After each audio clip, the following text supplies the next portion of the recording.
we were chatting before coming on air that you actually did watch Manchester United last night. You weren't too bogged down in following the events at COP26 as you've been telling us before we came on air. But Manchester United caught your interest last night. Are they back? Is everything normal? Everything okay? That depends what constitutes normal at Old Trafford these days.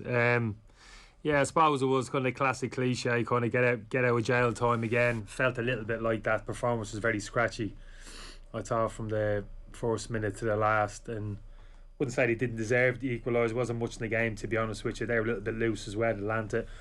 I've been a little bit disappointed with them over the 2 games, to be honest with you. I've seen a lot of them play the last few years under Gasperini and haven't really been at it. I mean, they've been without some key players as well, should be noted, over the 2 games, defenders in particular. So it was a good time for United to get hold of them. But yeah, rode the look a little bit last night, United, but no look about the quality of about the Manchester United goals. I'll say that. And great strike for the second goal, Ronaldo. But the first goal was a brilliant team goal, actually. Fernandes, Bruno, Ronaldo, and even Greenwood, wasn't it? Yeah, some wonderful one-touch play there. So yeah, I don't know what the word is. A bit pained at the moment, Manchester United supporters, I'd imagine.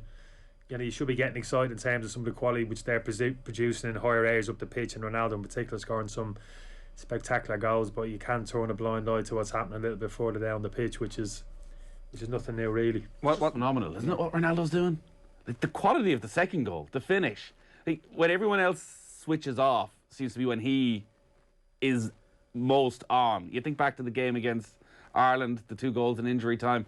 His energy level seemed to rise in the last couple of minutes. Suddenly he's making these little movements constantly, and the way he was able to adjust his body, the second he saw it flicking up for Greenwood, you could see him turning his body and preparing himself for the volley. Like, to be able to do that at the end of a tough bloody 90 minutes for Manchester United. I know he doesn't massively exert himself, but the finishing quality is still as good as ever from Ronaldo, if not better. Yeah, well, like I said, I think before he signed, I think it was probably commonly agreed, or I would imagine, that he's probably the best all-round finisher in the world, for the reasons that you're saying. Left foot, right foot, and kind of headed ability. I don't see anybody better. And you're right, you mentioned the point there yourself, Nathan, when minute left and no kind of physical, mental fatigue. I suppose this is going to be the ongoing argument with him, in terms of conserving his energy for these moments in the game where he can these moments come, and that mental focus is there, and physically he can kind of get his body into those positions or whatever. Don't necessarily think he's outrunning people in the last minutes of the games, and he's got more energy than people. It's just those concentration levels, and I think game understanding as well, Nathan, just in terms of those moments where he needs to be, and even kind of anticipation, where the ball might arrive, and finding a little bit of space for himself. And you're right, that little bit of a body adjustment last night, I actually thought it was a great touch from Greenwood. I didn't get enough credit. He didn't have anywhere to go there, Greenwood. That ball popped up, but I think he knew his peripheral vision. He knew the area of the pitch where Ronaldo was. He just kind of helped it into that area, almost hoping that Ronaldo would come onto the ball, which he did. Like, it was a brilliant strike. So yeah, but no, that story's gonna run and run, because there's no quick fix to the issues that they have. There is no fix, no quick fix. There's no fix at all for the issue which they have, particularly in that kind of central midfield area. And 1 or 2 players, Harry Maguire, I'd say in particular, really kind of drop off from form for 1 or 2 players as well. Even the fullbacks, to be fair, I was actually talking up start of the season, Luke Shaw and Wan-Bissaka, in terms of their defensive qualities. Now, I would argue them two in terms of their defensive qualities as good as anybody in the league. Wan-Bissaka, we know the efficiencies he has in possession and in the opposition half for 1v1. He's as good as anybody. Luke Shaw was probably the best left back in the league last year. Defended extremely well. They've been a little bit off at this season, so there's a lot of stuff going on there at the moment around Manchester United. So yeah, that's not going to resolve itself soon. And there's loads of things we can get into there. Just to go back to Ronaldo for a moment, he was obviously open to a lot of criticism in the aftermath of the Liverpool game, and naturally the Manchester United fans' tendency last night is to go full defensive in in defence of Cristiano Ronaldo. Like, you even look through Rio Ferdinand's tweets, load of crying, laughing emojis, as you'd imagine. He's apparently the problem with a Pinocchio emoji, and then he was on BT Sport, saying he doesn't work hard enough, he doesn't close people down, he doesn't press, with a yawn emoji after he tweeted it out last night. So that's the tone from the Manchester United faithful after last night. But can these two things be true, where you can criticise Cristiano Ronaldo if Solskjaer wants to play a pressing game and how ineffective he is in that, and also praise how incredible he is, how he is literally, well, possibly the best finisher in the world right now? Yeah, I think you're absolutely right, to be honest with you. I mean, if that's what Ferdinand's putting up there, I think it's pretty weak, to be honest with you. Somebody with his kind of game understanding, Ferdinand can recognise. We've all played with those type of players who they're going to be limited in terms of maybe the amount of energy they can expend out of possession of the football, but they merit inclusion in the team because of the qualities which they bring to the team when you're in possession. And Ronaldo's probably a good example of that. So you're absolutely right. It's not that one argument's right and the other one's wrong. The truth is somewhere there in the middle. And you saw that in how he shaped up the team against Tottenham, I think, last week. He went back to the back 3-5, played with a narrow three in midfield, Bruno off the right, Fred and McTominay, but obviously paired Cavani up with Ronaldo, so that now he had like a partner alongside to share the load a little bit, and somebody a runner as well. Even at Cavani's age, he's prepared to run down the sides, can actually stretch teams down the sides. So even that small modification for me from Solskjaer made sense. I thought, that's good. He's getting the extra defender in there. Spoke about Maguire at the moment, lack of confidence, a little bit, needing a bit of protection. The back five with Varane in there certainly gave him that against Spurs. Got somewhat of a, still not sure of that. You can divvy up that midfield area whichever way you wanted with two or the three, but while you got Fred and McTominay in there, for me, there's always going to be deficiencies there. There's no quick fix there. That's a given, so park that one. But at least up front, getting Ronaldo into a pair them with Cavani and getting legs around and somebody in contact with him higher up the pitch. Because when Bruno plays as a 10 off Ronaldo, great when he stays within 10-15 yards of Ronaldo, and you can see the benefit when they play close together. The ball from Bruno to Ronaldo for the goal at Spurs was a great example. There was a great ball from Fernandes, I don't know if you remember, Nathan, the young boys game, outside of the right foot. So when those two get in contact in sync, good things can happen. But Bruno can drift and come deep into midfield areas. That distance gets big. Ronaldo can get a little bit kind of detached. So playing the two up front and a natural pair and Cavani, I thought worked quite well. But they weren't pressing high all the time, were they? Them two, they were kind of dropping deep into that kind of lower defensive block, which I think he can do at that kind of back five. You can drop into a low defensive block and maybe look to play counter attack a little bit more. So that was interesting what they did against Spurs. And then he flipped it again a little bit last night. Went to a narrow three up front last night. Bruno off the right, Rashford. That didn't work, did it? Not so much for me. Bruno looked a little bit uncomfortable, that kind of right side of a three. Plus out possession, you got to really drop back in and kind of double up with your wing back almost down that side.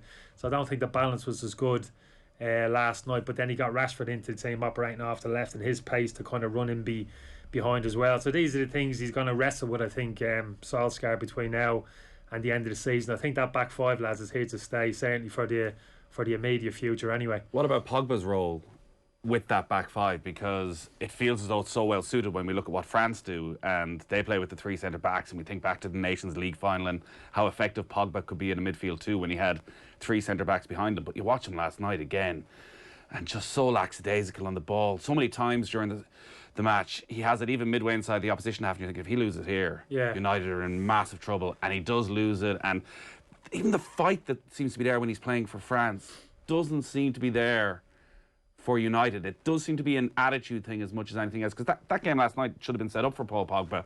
Rested from the weekend because he was suspended, and taken off after an hour, having made no impact on the game at all.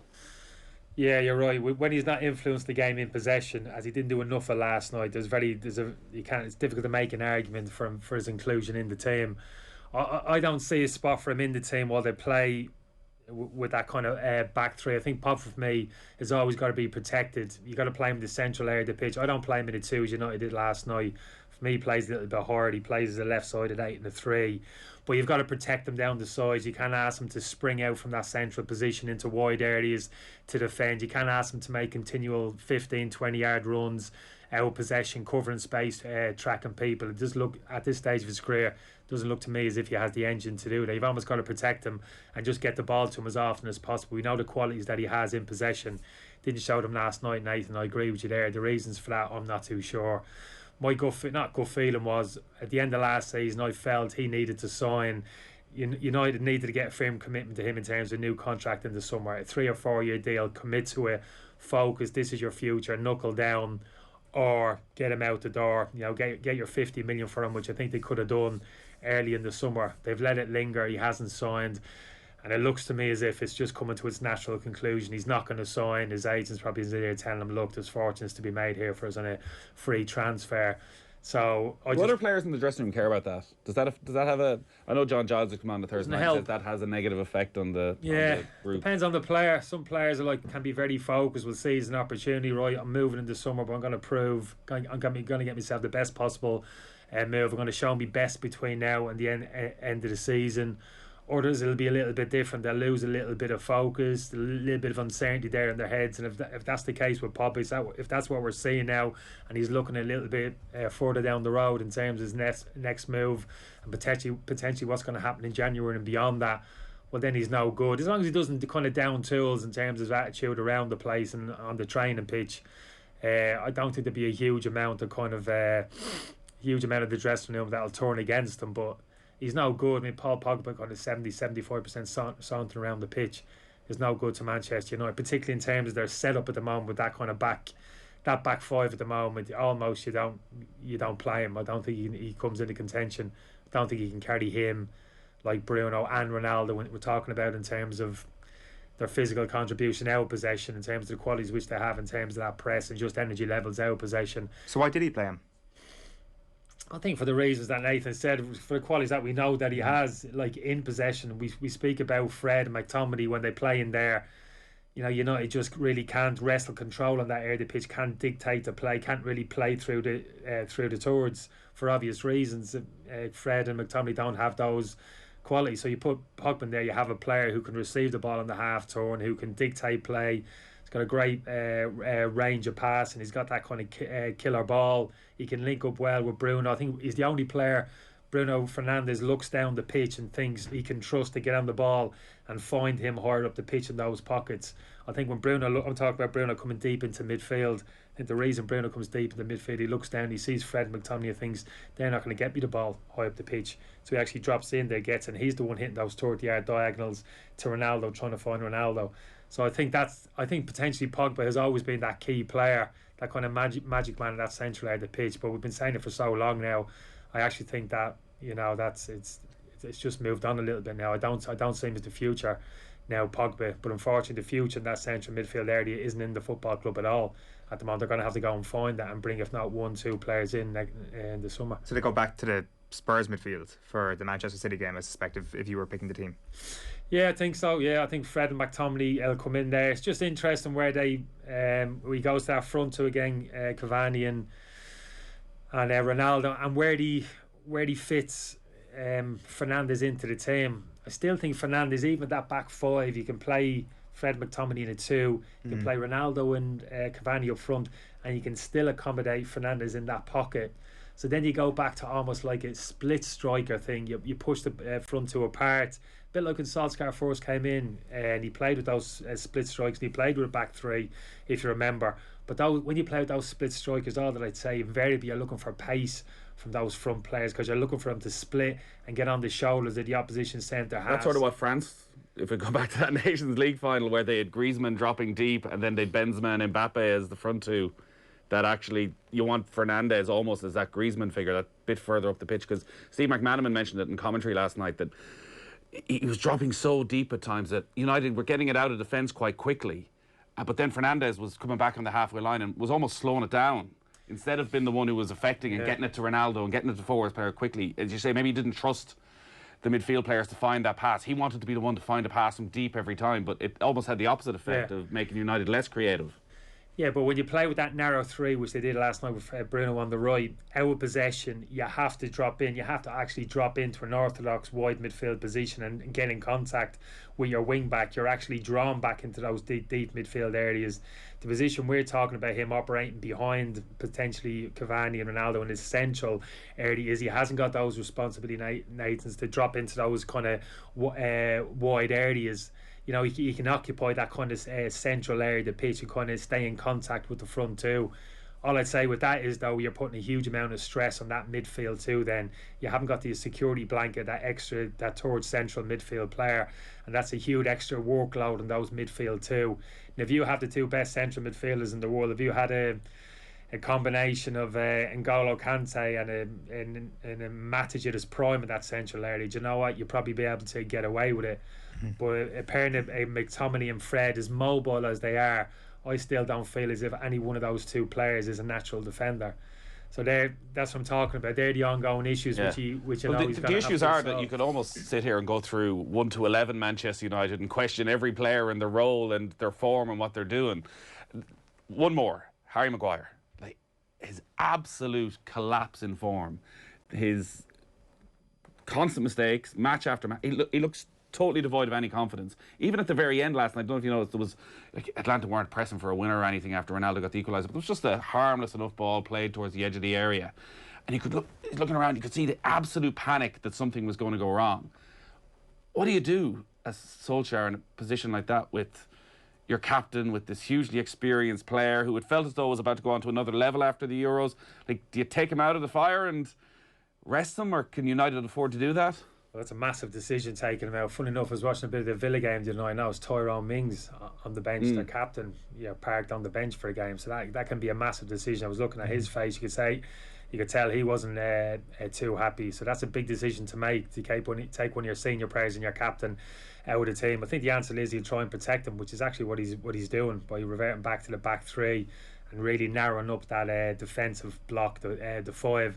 He's actually protecting Maguire, getting Varane a little bit closer to him. He usually plays left of three, does he, Maguire? And getting Luke Shaw narrowed up as well and operating a lower defensive block. We spoke about Spurs, that lower defensive block. That's exactly what you want to see when you're a defender and you're not particularly quick, the most mobile. You don't want to see big distance between you and your goalkeeper behind you. You want to get yourself as close to the 18-yard box as possible so you can't get done in behind from balls in behind. So that's what we're seeing a little bit of late with United. And I think part of that is to kind of protect Maguire to a certain extent. I think even Lindelof, I don't think he trusts 100% either. So I think they looked a little bit more comfortable against Manchester United. Not so much last night. Obviously, Varane's off the pitch last night, and that they got an issue. Even that second goal last night, I mean, it was Boy's fault. There's a path to goal, just simple ball over the top. Boy has to do better. Sometimes I look at Boy, I'm not too sure what pictures he's seeing. I think possibly he's trying to nick the ball in front, which he likes to do. He's very aggressive, but Zabat just spun in behind him and he was in. But if you look at Maguire's position, I just felt could have been a little bit closer to him. I never like to see big distances between me two centre halves. Just felt as if Maguire needed to be across the pitch a little bit, and he has to because his recovery speed's not good. That's Varane in Maguire's shoes last night. He eats the ground up. He had 20 yards to make up there. He makes up the ground and he actually nicks that ball off the toes of Zabat. Hasn't got that recovery speed, Maguire, but he's usually a good reader of the game, Maguire. I'll give him that. He reads situations well. So that kind of marries up in terms of that kind of lack of speed that he has. But it is an issue in confidence as well, I think, is the biggest thing now. He's lacking confidence. He's kind of making mistakes. I wouldn't say he's rabbiting the headlights at the moment, but he's struggling a little bit of confidence. So I think even with Varane out, which it looks like it's going to be the case at the weekend. And Lindelof possibly as well. So, I mean, you may not have an option to go three at the back. Maybe, but I think if Lindelof's fit, I could see Luke Shaw dropping in left side for three. Yeah, Maguire going right, Wan-Bissaka and Telles coming in just to keep that kind of back, just to keep those distances small between that back five. And the big reason being just to give Maguire that bit of protection, give him an opportunity to kind of rebuild that confidence a little bit. So, not to labour the point now, so you are definitely thinking that the three at the back is the best way for United to proceed, because there was the sense last night that maybe even for a while that, okay, this was down to Greenwood being introduced rather than going to back four, but it did seem that there was a greater impetus to Manchester United once they were forced into that change away from the back three. Maybe even only temporarily, but it seemed positive at the time last night. I think temporarily, for me, no, I wouldn't be sticking with it, because by playing with the front two, basically you're saying Ronaldo plays and only one of say Rashford, Martial and Greenwood for me is the absolute key. He's probably spoken about him for more. He's the one for me who's like, you know, could be absolutely anything. He's the one who could develop into an absolute world-class striker, but we just don't know it yet. We haven't quite seen him enough of him, particularly in that central striking role. So by playing with the back five, basically you're sacrificing one of those forward players, and Greenwood's going to have to pay the penalty for that again. Parked again last night, even though they played with a three last night. Again, Bruno has to play, Ronaldo has to play. You're talking about one position again, even with a front three last night, and Rashford got the show. So for me personally, no, I can understand at the moment the back five for the reasons that we said, but for me still they've got to get back to that back four, midfield three, and that front three. Such as the attacking quality, the quality which they have within the squad. Get your best three up the pitch and just get that best dynamic in that midfield three area. It's never going to be perfect. It's got its limitations, but just pick the best balance you can in that midfield three area. But get your best three attackers on the pitch. And Greenwood, for me, is one of them. He still has moments in the game coming off the bench last night. You just feel as if, well, there's a top-class player in there and a top-class finisher as well, as we've seen. And I think there's more to come from him.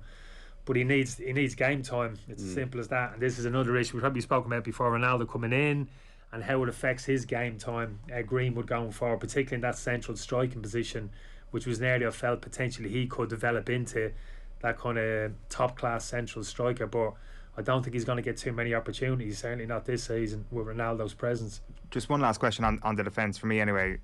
Would you be interested in seeing maybe a Varane combination at some point if everybody's fit over the course of the next month? Because he's been getting a lot of credit from the Manchester United fans last night, Eric Bailly. No, I'm not a huge fan of him. He's got some good qualities. Like I said, he's very mobile, quite dynamic in his move. He's very aggressive, what I like to see. And by aggressive, I don't mean he's looking to fight the world. I mean, he wants to get tight to people. He's not prepared just to allow centre forwards to have the ball and drop off. He likes to nick things in front at times, make it into a physical battle, and that's all well and good. But you can't do that all the time. You can't win the ball every single time. Sometimes the danger's in behind. Even that first goal last night, I don't know if you remember, the ball got played into Zapata down the inside left channel. Again, he was trying to nick it off the front. The ball got kind of deflected in behind. But again, it was all about, I want to win this off the front.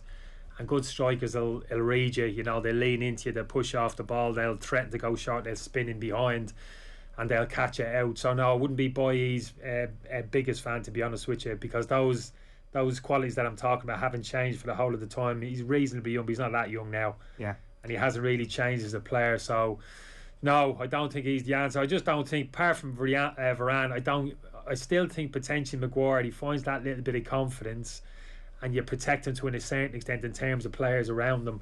I still potentially think that's the best pair in which they have, Maguire. Right. You're talking about the Manchester United captain having to protect him. But that's always been the case. I mean, I was saying that even when he first came into the football club. Again, he's got some wonderful qualities. Great, probably one of the best ball-playing centre halves there is around, dominant in the air, and I think he's a very good read of the ball, which you have to be, because like I said, I mean, I played the game, I'm not comparing myself to Harry Maguire, but I was very one-paced as well. I had no speed as well, so I very much leaned upon just the ability just to, read the game to a certain extent, anticipate where the ball was going to arrive, where players are going to run, so you could adjust your position early, give yourself an extra couple of yards. I think generally speaking, Harry Maguire does that quite well, but there's certain physical attributes which he has, which he can't change. In terms of that ability to plant his foot and accelerate quickly over 5-10 yards, change his body weight, that's never going to change. His speed over 20, straight line speed over 20-30 yards, you know what I mean? He's not going to change that over the next, no matter how much work he puts in the gym. So those fundamentals aren't going to change. So you have to kind of recognise that. and maybe just modify things to a certain extent. Full back on your left hand side, centre half on your inside. That's why Varane's helped him. And I think when Varane first came in, first couple of games, that looked a real partnership. I think Maguire fed off him a little bit, actually grew in confidence, because he knew, you know, I got somebody here actually lightning Speedy Gonzalez alongside me. I don't have to worry about so much that ball over the top. He's going to get around on the cover all day of the week. But Varane comes out with a team, then those small frailties in that central defensive area kind of rear their head. And when you make a few mistakes, as Nathan was saying there, and you lose a bit of confidence as well, that's a difficult position to be in, particularly a club like Manchester United when the microscope's on you. You mentioned in the context of Paul Pogba that they sort of dithered over his future a little bit in the summer, that they should have handed him a contract. I guess there's certain elements of that you can read into around the club as a whole, and I think there's certain attributes about that you can bring into the Solskjaer conversation as well, about perhaps not being proactive if they did want to replace him. And maybe this week will be reflected on as a week where that is epitomised, because you've got Antonio Conte going to Tottenham. Now time will tell, but is your sense that Manchester United really missed the boat here, that had they actually made a swift decision on Solskjaer last week and got Conte in, that this season would turn out a lot better than it will under Solskjaer? Yeah, well, obviously we'll never know Conte. You know, I'm a huge fan of Conte. I just feel as if personally, I think in terms of how he sets up his teams defensively to play, and that's still a big part of the game for me. The best managers get it right in and out possession in the football, and generally the best teams as well. So yeah, I'm a huge fan of Conte, and we look at United in terms of those defensive structure of the team. I think there's a general agreement there that it could be better. I think someone like Conte kind of remedies that pretty quick, although I think he struggles to remedy the things that we're talking about, the frailties in the Manchester United team at the moment. But no, look, it hasn't happened. I didn't think it would. I didn't envisage Solskjaer's exit over the next kind of couple of weeks. I pretty much think he's reasonably secure till the end of the season, and we'll see what kind of impact. That'd be very interesting that Conte makes at Tottenham Hotspur as well. But yeah, it's just a story that's going to run Manchester United. I don't know if it's appeared too negative. I hope that's not the case, because like I said, they're an absolutely exhilarating team to watch at times. Not exhilarating enough though. Like I kind of felt at the start of the season that it would pan out somewhat like this, that they probably wouldn't be quite good enough to win the league or maybe contend, but to be just such a good attacking force, that to be so much exciting football at Old Trafford, that would get Solskjaer through. But even that hasn't really happened. But I think it's moments I'm talking about. When I'm talking about quality of football, I'm not talking from front to back, playing through the tours, playing this wonderful football. You know, link up play between defence, midfield. You know, we're not going to say that for the reasons that we're saying, the deficiencies which they have in that central midfield area. But once they get the ball, Nathan, to that final third of the pitch, and get those combinations going, Bruno, Ronaldo, Greenwood, Rashford, all of that type of thing. Sancho, if he finds a little bit of form and confidence as well. We've seen it already. We've seen some spectacular goals. That bit of combination play for the first goal last night was absolute magic between the three lads. So I think we're going to see plenty of that. And I think we're going to see plenty of goals. But you're right, it's not going to be this kind of total football, real great balance in the team when they're in possession and, you know, playing through the throw, and real cohesion to their play, to their football. I just think we're going to see brilliant moments, some great combinations from those kind of star players higher up the pitch, and that'll kind of keep him in the mix, Nathan, at the top. He's not to overreact on both sides. Even with that Rio Ferdinand reaction, I was watching a BT last night of, like, easily this Saturday we could be talking about Ronaldo and the effect that he has on Manchester United setup if they lose that game. That there are going to be these massive sways, it feels, with Manchester United. Actually, if Solskjaer is staying, like, we just have to accept that this is what they are. Yeah. You got to be more objective than that. I don't know, fair enough. I admire a little bit, to be honest with you. I hear a couple of I don't listen to a lot, to be honest with you, the English media. I don't listen to it a lot. But in terms, there's clearly a togetherness there amongst that group of Manchester United players. Solskjaer, Neville's, Rio, they're kind of all together. So you could argue that their opinion, they're a little bit compromised in terms of what they have to say, even after this period of time.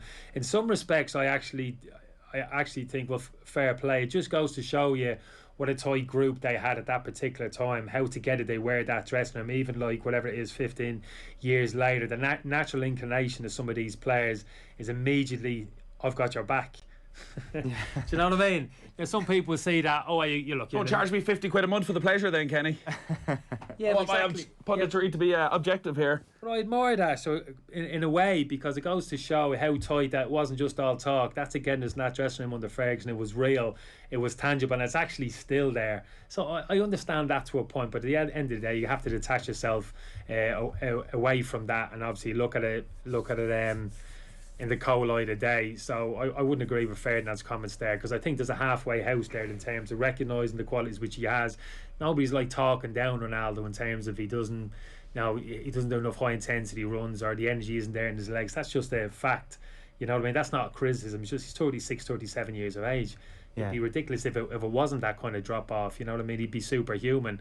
So it's just a case of noting that, recognising that, but also making the argument that, well, really we have to find a place for him in the team, and how do you modify things around them, you know, to get the very best out of him, but at the same time the defensive structure of the team remains intact as well. Now that's not easy, to be honest with you.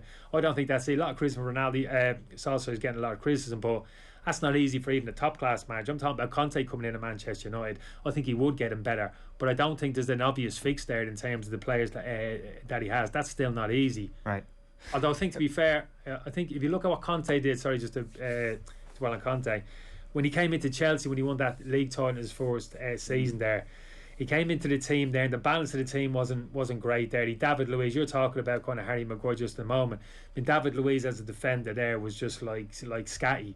Now he was like reasonably quick, David Luiz, but concentration levels, decision makings, all about hurt him and scare him all over the place. A great distributor ball, but not a great defender. But yeah, Conte recognised this is somebody I want in my team. Yeah, he's not the greatest defender, potentially 1v1. He kind of switches off, but I still want him in my team. How do I get him into my team? So he went from a flat back four quite quickly when he came into Chelsea, went to that back three, put David Luiz in the middle, put his two best defenders either side of him, Aspilicueta and Cahill it was, and kind of protected him in that respect. Got the wing backs into the team. Conte, I think Matic even was there at the time. So he put a template there on the pitch to say, I want to get David Luiz on the pitch. He's got some outstanding qualities, personality, range of distribution, can get me from back to front quickly, but how do I protect them? So this is what he did. He actually went to the back three, got his two best defenders alongside him. So you get the best of solutions. You have to kind of figure it out. But he did it at Chelsea, and he went on to win the league that kind of first season. And Solskjaer's got similar problems there in that kind of central midfield kind of axis, and at centre half at the moment he needs to find a few kind of quick solutions as best he can, at least paper over the cracks as best he can. Making those parallels between Chelsea and Manchester United is not going to do Manchester United fans any favours this morning, because it sounds like Antonio Conte could almost fix the problems that you pointed out there. But again, it's really hard to sort of decipher that as the season goes on. Two very different situations. Just one question on that: have you ever, decided not to bury a teammate when you're doing your punditry gigs? Was there a tight knit community within your dressing rooms? Listen back to his analysis after Ireland played Gibraltar. No, but people do say it, don't they? Even say the international one, Nate, when you first come out, because the lads you've played with are still, it takes probably around 6, 8, 10 years for that group to move on, and that new batch. So it's not as if you're waiting for the new batch to come in, right, I can hammer a few people there. Certainly not. And the international thing's different. You're always that little bit, we're all together, we all want the same thing. But I think there is a little bit of that. Don't get me wrong, some players more than others now, to be honest with you, that you played with. Some players would have driven you absolutely mad. But I still think, there is. I think you're right, actually. There is that little bit of thing about when you're in the kind of dressing room together and you've spent time in the dressing room together, when you come outside of that and you're, as a pundit, and you're talking about that same player, I think there is still a little bit of that. You have to fight it and you try and push it to the side, Nathan. Well, this is it now. I'm an analyst now, I've got to be neutral in terms of my assessments and my critique and all that type of thing. But I think deep down there is a little bit of that. I think you can do both, Nathan. I think you can be critical, you can give an honest, objective opinion, but I think it's how you flower up, is how you project it, isn't it? How you deliver it. Your language really, I think, matters.